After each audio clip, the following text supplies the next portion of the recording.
honestly, it's very cliche, but you really do have to do what you love. But when people say, do what you love, as I'm finding out, you have to find the right audience that love what you do, and then that can be easier along the journey.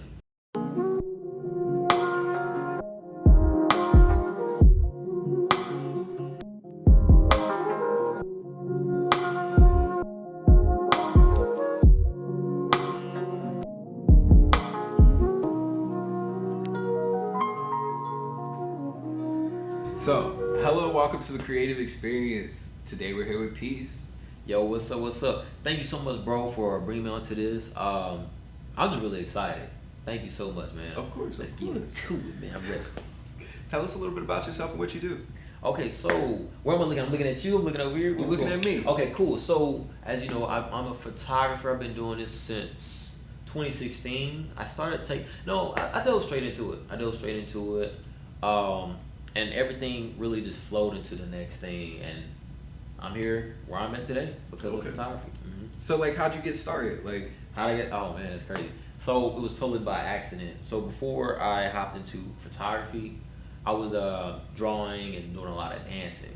So luckily for me, everything I did when it came to more in the art field, I tried to go full time into.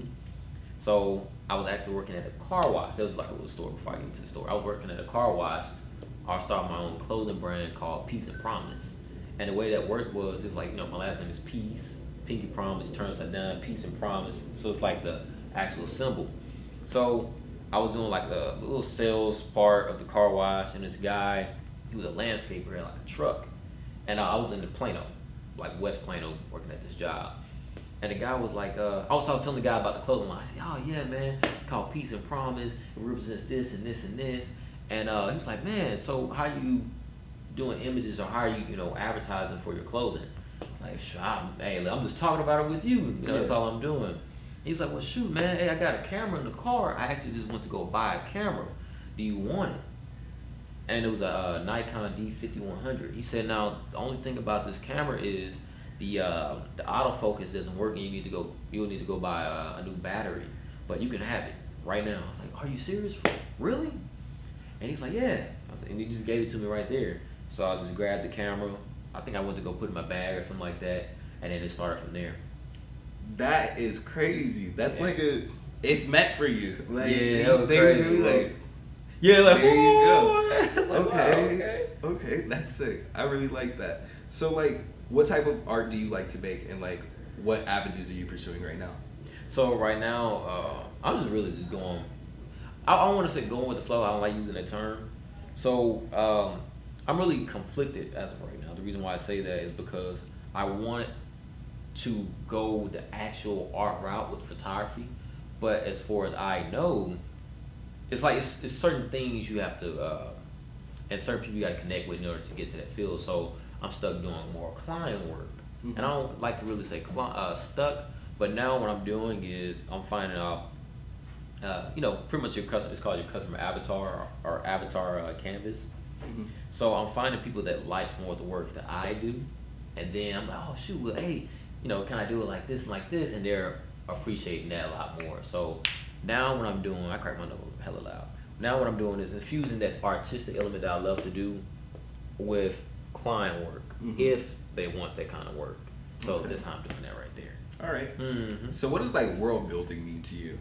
World building? Yeah, because I feel like when I look at your work, it's like you're building a world around your subjects. Like Okay. it's like I don't see that very often. Like complete digital manipulation with still like really good photography. Hey, I appreciate So that. it's like, how do you balance that, and like where do you come from with that? Oh man, you just gotta just take what's in here and just put it on the thing. I think I had a conversation with someone. Yeah, I had a conversation with someone. So what I don't like doing is I don't like looking at other photography, because if I look at another piece of photography, I'm doing the same thing. So what I do is I take inspiration from how I grew up. Let's say if I watch a lot of anime. So let's say if I'm looking at an anime piece, I'm like, oh man, I love this fantasy thing or whatever this thing looks like. So I'll see how I can incorporate that into a photograph, or I'll see how I can incorporate a different medium, any different medium, but photography into an image. Or if it's not that, they say I forgot how many thoughts we have a day. So I'll go over the thoughts like, man, that'd be crazy if I had a chick ride on a tooth of a dragon and she's getting lit on fire and then her body's wrapped in the fire. But that'd be crazy if it was a fashion editorial, something like that. And then I'm like, well, can I make that happen? And how can I make that happen? And then I'll just do it. So my one of my overall goals is if I have these ideas, is to hurry up and get them out, and then see if I can, bring it to life. Okay. That's how I pretty much come with those ideas. Now, as far as the environment, some people say it look cartoon. I was like, that's crazy. But I just try to figure out like, okay, if it's a complex photograph or a piece, I might just put it on a black background or something like that. So it really just depends on if I want to go to a minimalist approach. Okay, do I want to highlight more of the outfit? Do I want to highlight more of the subject, which is the person or the car, whatever the case may be? And then, because sometimes the art direction may change, but it just really depends on the feeling. What feeling do I want to give out with this photograph or something like that? Exactly. Okay, I like that. So, like, did you see anyone when you were coming up as a photographer, like after you got your camera, and you were like, I love the work that they're putting out, like the way that they're moving, anything like that? Man, hell no. But no, what happened was, cause I didn't get on Instagram until a little bit later. But some people's work that I did find fascinating was Annie Leibovitz, something like that. The reason why I love her work is because I was very fascinated by like colors, but I didn't like, oh man, I gotta figure out how to do this. What really caught me with her was the colors, and then the Vanity Fair images that she did, because she had these big groups. I was like, dang, how do you do that? The next person would be, I think his name is Christian Scholar. Now, Christian Scholar, the reason why I enjoyed his work wasn't because of the actual work, it was the ideas behind the work. Because before I got into digital, I was trying to do everything practical. So I did everything practical first and realized like, I ain't got this practical budget, you feel me? I gotta, it's getting a little steep. So Christian Scholar was he's a type of guy, like you see this dude having a model, whatever, riding on an elephant, or there'll be I think one of the most noticeable images I can bring up is like, a parachute, and the person's on the parachute kind of flying away, or it's on the ground. So normally when I see people that inspire me, it's more of like, I didn't know we could take photography that far. And then it's like, okay, cool, so I can do this. I can shoot, let's say if I'm doing like news, I can do news, I can do more political stuff. So what they did was, they just provided more of like, you can really expand your ideas. You can do this with, I don't know, like black images. You can do this with different cultures, religions. So that's what that was. So I got inspired by that and realized, snap, okay, cool, I can implement these. All right, say less. So that's how that came about. Okay. So like, what's an ideal career path for you? I'm already on it.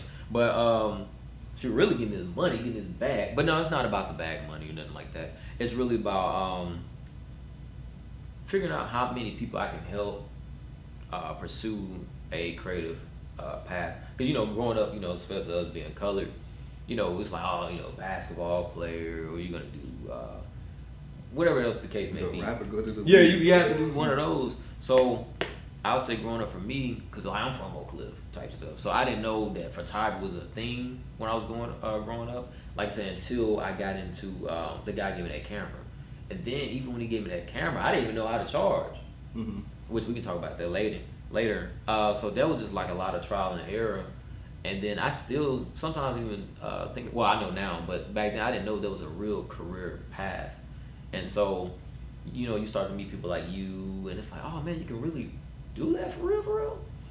Especially if you have like an old school G-pop like grandpa or parents, they're like, nah, you need to go get you a real job. Nah, for real. How that go. I've heard that a lot in this life. You experienced that? Yes, 100%. What happened with you? Like, my parents my whole life have been like, you need to get you a real job that's stable, because this isn't gonna last forever. Stability. Yeah, like, I'm good. This gonna last if I make it last, you feel me? Exactly. And that's really the I say the part that I was having trouble with starting out, was trying to figure out people that's willing to share information. Because man, a lot of us, we be holding it back. I'm like, dang, man. I feel like I feel like I used to be like that, and I realized that there's enough opportunities for everybody in this life. So it's like Really? you shouldn't hinder somebody else just because you don't want to tell them something. I feel like you should tell everybody everything so everybody can grow at the same rate. What made you realize that though? Because like just like the energy that it brings to you when you hold it off on shit. Like it's like if someone asks you something, just tell them like, what's it gonna hurt? No one can do something exactly. Man, you gonna how take my can. clients, man. You gonna take me. See, but like no one can do something exactly like you can do it. Like ever. Nobody's the same as you. No matter how hard they try. So That's it's very like true. I'll tell anybody anything. You're not gonna do it like me. Really? 100%. That's very true. I'll get into that. I'll get into that, bro. My fault. Hey, what was I talking about? Sometimes I be forgetting.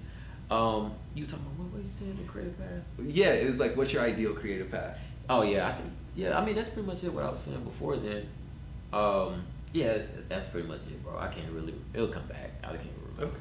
Okay. Oh, So like, if you wanted to like leave the people with something, like say words that like resonate with them, something to like, something for them to think about, what would it be?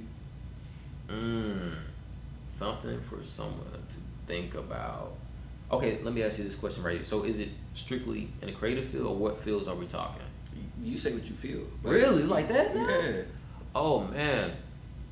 It's honestly it's very cliche, but you really do have to do what you love. But when people say, do what you love, as I'm finding out, you have to find the right audience that love what you do, and then that can be easier along the journey. Yeah. And then as far as being an artist, me, I have a problem with self-sabotage. When I was getting like too many people, I always deleted my Instagram accounts. I was like, man, I'm getting too many people notice me. I'm trying to be low key around there, trying to show my face. But a lot of times we overthink the actual piece or process when you just gotta put it out. Like a lot of people, we might hear this success stories on they didn't like a piece, but that was the one that the people love. Exactly. That's so. How it happens. Yeah, just really don't overthink any process. Put it out, test it, and don't be afraid. I think I saw like a Tyler Creator video. It's like, man, why are we only just posting if we're talking social media one time? You put like 10 hours, whatever X amount of time into it. You should be like, boom, boom, boom, like sharing it to where people are just getting tired of it. Exactly. Yeah, because I ain't gonna go to the analytics of social media, but that's something I would leave out. All right. Great interview. Thank you guys for watching The Creative Experience.